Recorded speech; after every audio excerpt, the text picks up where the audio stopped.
नमस्कार साथियों, मैं हूं आपका दोस्त हेमंत खत्री और आपका स्वागत है मेरे YouTube channel success with Hemant sir पर।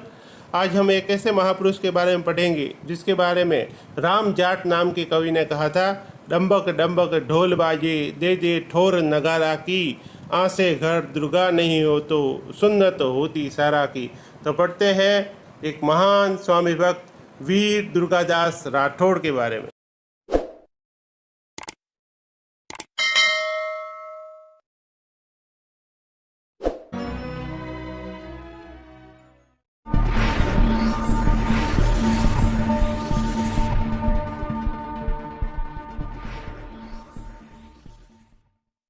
वीर दुर्गादास राठौड़ का जन्म 13 अगस्त 1638 को ग्राम सालवा में हुआ था। कहाँ हुआ था? सालवा गांव में। कब? 13 अगस्त 1638 ईस्वी को। इनके पिता जोधपुर राज्य के दीवान थे। उनका नाम था आस्करण और दुर्गादास की माता का नाम था नेत कंवर। दुर्गादास की माता का नाम था नेत कंवर और पिता का नाम था आस्करण। आस्करण की 3 पत्नियां थी और आस्करण की तीसरी पत्नी अर्थात दुर्गादास की माता व आस्करण के बीच कुछ मन मुटाव हो गया था। किन किन के बीच मन मुटाव हो गया था? दुर्गादास की माता और आस्करण के बीच मन मुटाव हो गया था। इस कारण से दुर्गादास व उसकी माता को आस्करण ने लूणवा गांव में रख दिया था और अपनी पत्नी और पुत्र का परित्याग कर दिया था। लूणवा गांव में रहते हुए दुर्गादास व उसकी मां खेती बाड़ी करके वहां पर अपना जीवन यापन करते थे। लेकिन ऐसी परिस्थिति में रहते हुए भी नेत कंवर ने अपने पुत्र दुर्गादास को जिस प्रकार छत्रपति शिवाजी को जीजाबाई ने अच्छी शिक्षा दी थी, उसी प्रकार दुर्गादास का लालन पालन उसकी माता ने किया। उन्होंने दुर्गादास में वीरता के साथ साथ देश और धर्म पर मर मिटने के संस्कार भी डाले। एक समय की बात है, 1655 ईस्वी में जोधपुर राज्य का एक पशु चारक ऊँट चराने आया। कहाँ आया? लूणवा ग्राम में आया और वह ऊँट खड़ी फसल बर्बाद करने लगे। जब दुर्गादास ने उसे समझाने का प्रयास किया तो उस पशुचारण ने न केवल दुर्गादास के साथ अभद्र व्यवहार किया बल्कि जोधपुर राज्य के लिए भी अपशब्दों का प्रयोग किया। दुर्गादास को उस पशुचारक ने कहा कि जोधपुर राज्य तो क्या है, जोधपुर राज्य का जो महल है, जोधपुर राज्य का जो किला है वो तो धोड़ा ढूंढा है जिसके ऊपर छप्पर भी नहीं है। तो इस प्रकार के जब वचन जोधपुर राज्य के बारे में कहे उस पशुचारक ने, तो स्वामी भक्त दुर्गादास, जिसे उसकी माता ने हमेशा स्वामी भक्ति और वीरता की बातें सिखाई थी, जैसे ही उसने अपनी तलवार निकालकर उस पशुचारक की हत्या कर दी। जब इस बारे में महाराजा जसवंत सिंह, उस समय जोधपुर के महाराजा थे जसवंत सिंह को जो पता चला तो उन्होंने दुर्गादास को दरबार में बुलाया और बुलाकर सारा विवरण पूछा कि तुमने उस रायके की हत्या क्यों की। तो इस बात पर दुर्गादास ने सारी बात निर्भीकता से बता दी कि उन्होंने मेरे महाराजा के बारे में अभद्र भाषा का प्रयोग किया था, गलत शब्दों का प्रयोग किया था, इसलिए मैंने उसकी हत्या कर दी। जब जसवंत सिंह को ये पता चला तो वो बहुत ही प्रसन्न हुए और उनको एक बात और पता चली कि यह मेरे दरबार में रहने वाले मेरे दीवान आस्करण के ही पुत्र है। तो उन्होंने आस्करण को बुलाकर पूछा कि क्या यह तुम्हारा पुत्र है? तो आस्करण ने कहा कि कुपुत्र को पुत्र नहीं कहते। लेकिन इस बात पर जसवंत सिंह ने आस्करण से कहा कि यह मारवाड़ का भावी रक्षक साबित होगा। अतः राजा ने उन्हें अपनी निजी सेवा में रख लिया और उनके साथ अभियानों में ले जाने लगे। एक बार उन्होंने दुर्गादास को मारवाड़ का भावी रक्षक भी कहा, लेकिन वीर दुर्गादास सदा स्वयं को मारवाड़ की गद्दी का सेवक ही मानते थे। जहाँ जहाँ जसवंत सिंह गए वहाँ वहाँ दुर्गादास को साथ में लेके गए।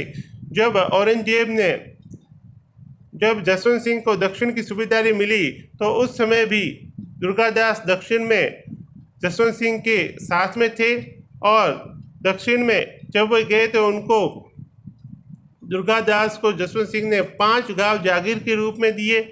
बाद में जब जसवंत सिंह को गुजरात की सूबेदारी मिली तो उन्होंने पाटन के कुछ परगने और कुछ गांव दुर्गादास को जागीर के रूप में दिए और उसके बाद अंत में 4 गांव और जागीर के रूप में 1673 में महाराजा जसवंत सिंह ने दुर्गादास को दिए। जसवंत सिंह जी की मृत्यु तक दुर्गादास के पास 17,000 रुपये वार्षिक की जागीर हो चुकी थी। धर्मत का युद्ध जो कि औरंगजेब और शाही सेना के मध्य हुआ था, इसमें जसवंत सिंह शाही सेना का साथ दे रहे थे, अतः धर्मत के युद्ध में भी शाही सेना की ओर से औरंगजेब से लड़ते हुए दुर्गादास घायल हुए थे। पेशावर के जमरूद नामक स्थान पर 28 नवंबर 1678 ईस्वी को महाराजा जसवंत सिंह की मृत्यु हो गई। महाराजा जसवंत सिंह के कोई पुत्र नहीं था, लेकिन इनकी 2 रानियां गर्भवती थी, इसलिए अन्य सरदारों ने उन्हें सती होने से रोक दिया। इन रानियों से कुछ समय पश्चात दोनों रानियों से एक पुत्र ने जन्म लिया। बड़ी रानी से जो पुत्र उत्पन्न हुआ उनका नाम रखा अजीत सिंह और दूसरी से जो पुत्र उत्पन्न हुआ उसका नाम रखा दलथम्भन।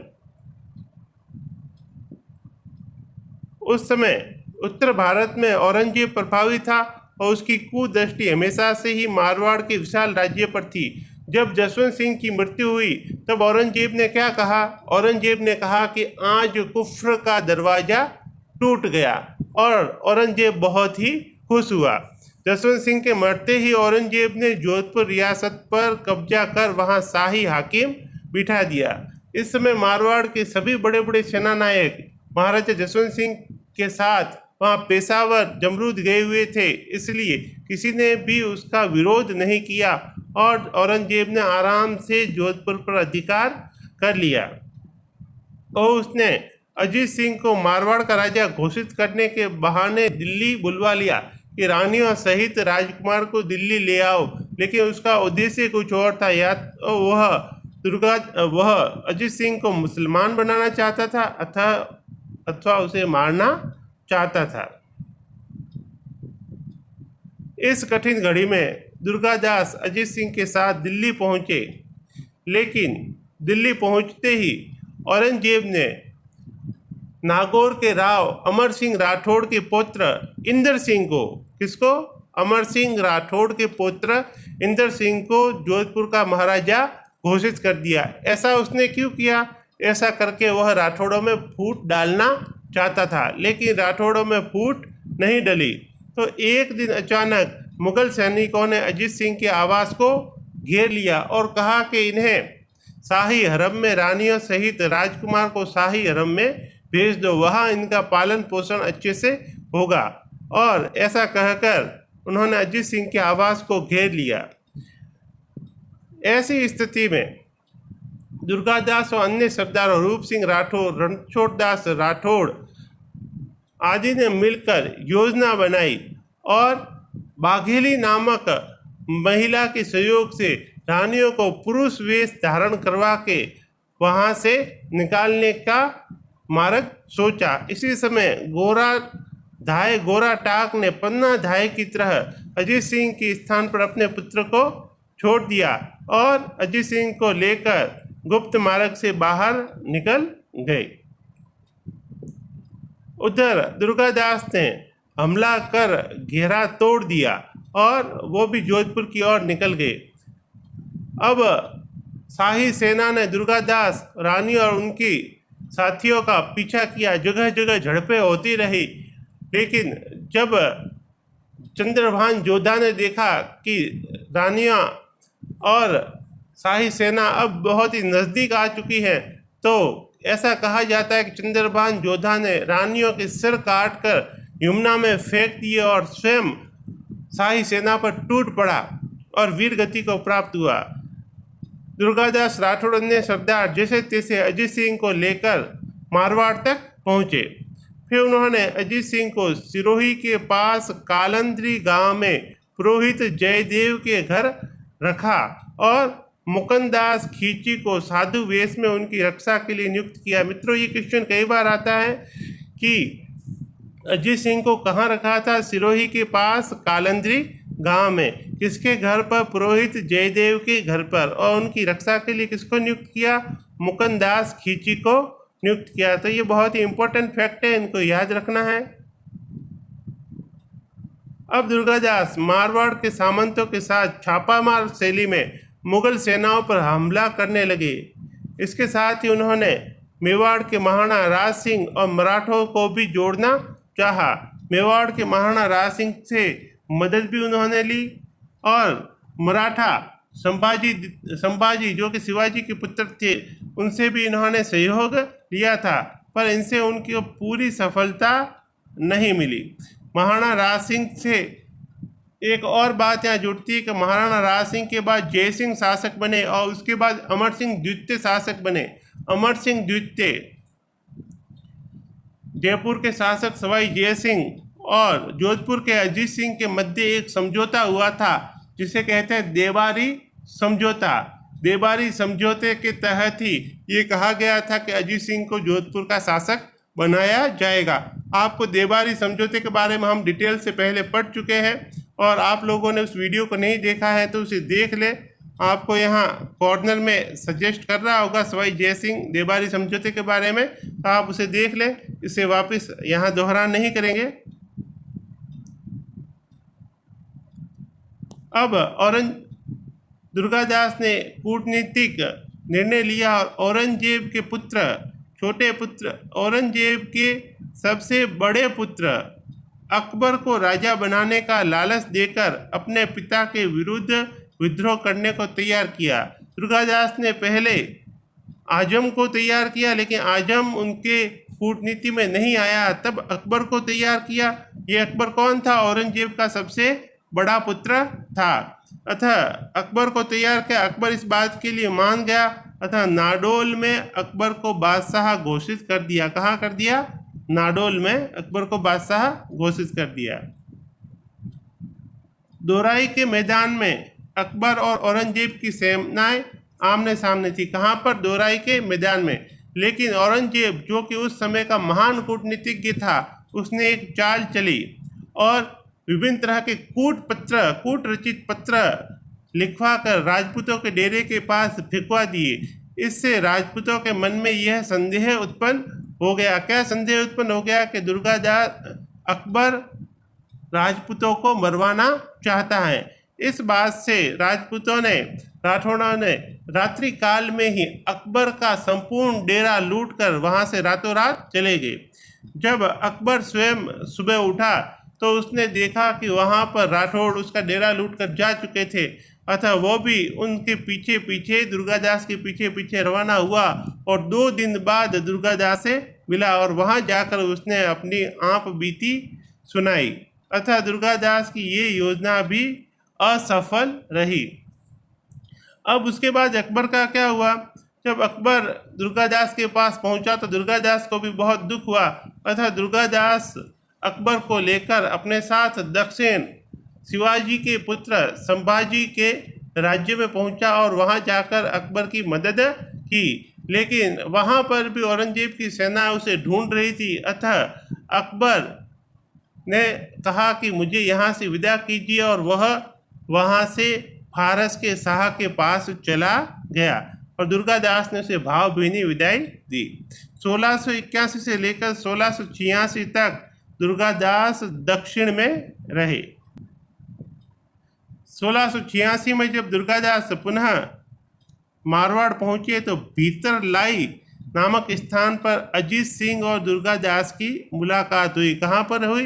भीतरलाई नामक स्थान पर।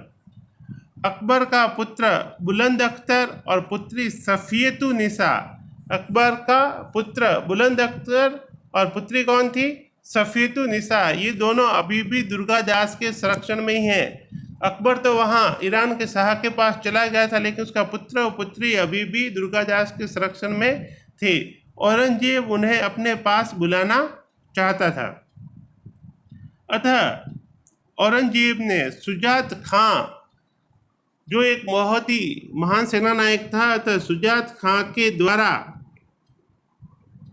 इन दोनों को वापस मुगल दरबार में बुलाने के लिए एक योजना बनाई। इसके तहत सुजात खां ने ईश्वर दास नागर के माध्यम से दुर्गादास से बात की। दुर्गादास ने कुछ शर्तों तय कर सफीतुन्निसा को औरंगजेब को लौटा दिया, लेकिन दुर्गादास बहुत ही धर्म सहिष्णु थे, इसलिए उन्होंने एक पढ़ी लिखी महिला रखकर सफीतुन्निसा को कुरान याद करवा दी थी। इस बात से औरंगजेब बहुत ही प्रसन्न हुआ और उसने कहा कि दुर्गादास को जल्दी से यहाँ दरबार में हाजिर किया जाए और 1,00,000 रुपए और मेड़ता का परगना भी दुर्गादास को देने की बात औरंगजेब ने कही। इसके बाद औरंगजेब अकबर के पुत्र बुलंद अख्तर को भी अपने यहाँ लाना चाहता था। अतः दुर्गादास बुलंद अख्तर को लेकर शाही दरबार में पहुँचे और दुर्गादास को औरंगजेब ने 3,000 जात और 2,500 सवार का मनसब दिया। तब दुर्गादास के कहने पर औरंगजेब ने अजीत सिंह और उनके बीच जो मनमुटाव था उसे दूर करने के लिए अजीत सिंह को भी 1,500 जात और 1,000 का मनसब प्रदान किया। शहजादे आजम, अब सुजात खां को यहाँ से मारवाड़ से निकाल लिया औरंगजेब ने। उसकी जगह शहजादे आजम को गुजरात का सूबेदार और जोधपुर का फौजदार बनाया। दुर्गादास को उसने मेड़ता की जगह, औरंगजेब ने कहा था मेड़ता की जागीर दुर्गादास को दी जाए, लेकिन दुर्गादास को मेड़ता की जगह पाटन का फौजदार बनाया और उसकी हत्या करनी चाहिए। किसने? शहजादे आजम ने। लेकिन दुर्गादास को इसके बारे में पता चल गया और वो जैसे तैसे वहाँ से पुनः मारवाड़ पहुँचे और मारवाड़ से फिर दुर्गादास कहाँ पहुँचे? मेवाड़ के महाराणा के पास पहुँचे। मेवाड़ के महाराणा के वहाँ सादड़ी गांव में, मेवाड़ के महाराणा के वहाँ पहुँचे तो महाराणा ने सादड़ी गांव जागीर के रूप में दिया। 12 मार्च 1707 को 1707 ईस्वी में ही औरंगजेब की मृत्यु हो गई। औरंगजेब की मृत्यु होते ही 12 मार्च 1707 को महाराजा अजीत सिंह का जोधपुर पर अधिकार हो गया। वे जानते थे कि इसका श्रेय दुर्गादास को है, अतः उन्होंने दुर्गादास को रियासत का दीवान पद स्वीकार करने को कहा, पर दुर्गादास ने विनम्रता पूर्वक मना कर दिया। उनकी अवस्था भी अब इस योग्य नहीं थी। लेकिन शासक बनने के बाद अजीत सिंह के व्यवहार में धीरे धीरे परिवर्तन आने लगा। अजीत सिंह, दुर्गादास के जो विरोधी थे, उसने अजीत सिंह के कान भर दिए थे। इससे अजीत सिंह ने दुर्गादास के सहयोगियों को भीषण अत्याचार करने शुरू किए और यहाँ तक कि दुर्गादास की हत्या भी करनी चाहिए। जब दुर्गादास को इस बारे में पता चला तो दुर्गादास ने बिना किसी प्रतिरोध के दुर्गादास वहाँ से मारवाड़ छोड़कर मेवाड़ आ गए, जहाँ महाराणा ने उन्हें विजयपुर की जागीर और दी। पहले कौन सी जागीर दी थी? पहले सादड़ी की जागीर दी थी। अब कौन सी दी? विजयपुर की जागीर दी। इसके बाद उन्हें रामपुरा का हाकिम भी नियुक्त किया।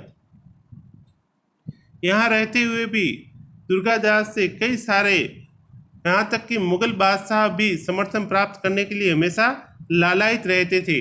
1717 में दुर्गादास उज्जैन चले गए और वहीं पर 22 नवंबर 1780 को उनकी मृत्यु हो गई। उज्जैन में शिप्रा नदी के किनारे उनकी लाल पत्थर की बनी हुई छतरी है। दुर्गादास को राठौड़ों का यूलिसीज कहा जाता है। यदुनाथ सरकार ने दुर्गादास के बारे में क्या कहा है कि उसको न मुगलों का धन विचलित कर सका, न मुगल शक्ति दृढ़ हृदय को पीछे हट सकी। वह एक वीर था जिसका राजपूती साहस और मुगल मंत्री सी कूटनीति थी। मित्रों, ऐसे कोटेशन आजकल एग्जाम में बहुत आते हैं कि कोटेशन किसका है। यह यदुनाथ सरकार ने यह कोटेशन किसके बारे में कहा है? तो किसके बारे में कहा है? दुर्गादास राठौड़ के बारे में। जसवंत सिंह द्वारा दी गई उपाधि मारवाड़ का भावी रक्षक दुर्गादास ने सत्य सिद्ध कर दिखाया। उनकी प्रशंसा में आज भी मारवाड़ में निम्न पंक्तियां प्रचलित है। माई एहड़ो पूत जन जेहड़ो दुर्गादास मार गंडा से थामियो बिन थांबा आकाश। तो ऐसे थे महान स्वामी भक्त दुर्गादास। अब हर बार की तरह हम एक अच्छा सा क्वेश्चन आंसर टेस्ट ले लेते हैं, जिससे कि अभी तक हमने जो भी पढ़ा वो हमारा ज्ञान स्थायी हो जाए। तो पहला क्वेश्चन है, दुर्गादास राठौड़ का जन्म कहाँ हुआ था? कहाँ हुआ था? सालवा में हुआ था। आंसर है बी। दुर्गादास की माता का नाम क्या था? इसका भी आंसर बी है, नेत कंवर। तीसरा क्वेश्चन, दुर्गादास को मारवाड़ का भावी रक्षक किसने कहा था? किसने कहा था? आंसर है सी, जसवंत सिंह ने।